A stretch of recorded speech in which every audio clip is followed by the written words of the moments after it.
देवरा कबो ने रुकतो है भौजी के तनो भैया के रोकला से। देवरा कबो ने रुकतो है भौजी के तनो भैया के रोकला से। अबीर से ज्यादा रंग लगैब कामन चलता रुसला से। अबीर से ज्यादा रंग लगैब कामन चलता रुसला से। छोटा का देह बड़ा बहिया डाला बरंगा में खुशता से। डाला बरंगा में खुशता से। अबीर से ज्यादा रंग लगैब कामन चलता रुसला से। अबीर से ज्यादा रंग लगैब कामन चलता रुसला से।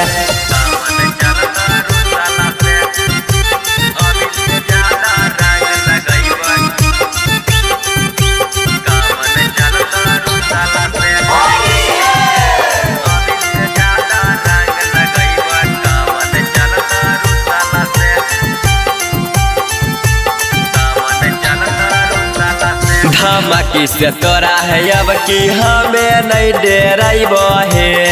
हियो हमें छोटका देवरवा तनियो ने लजाइब है। एहे भौजी सुनो ने धमकी से तोरा है अब की हमें नहीं डेराइब है।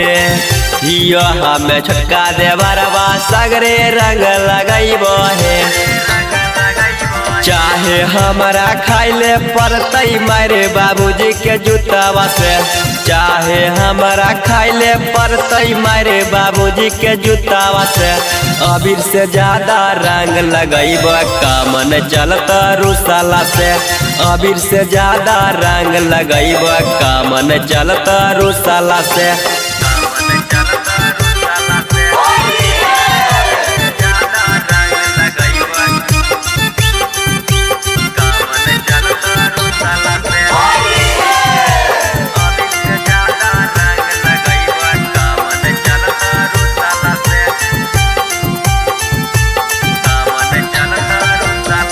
हटै नम के बात नहीं छो देवरा धीरा जवा में।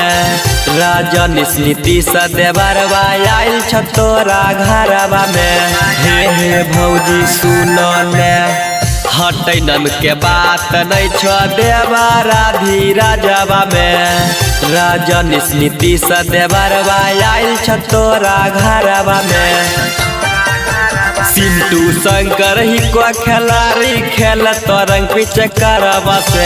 सिंटू शंकर ही को खिलाड़ी खेल तो रंग पीछे करवा से।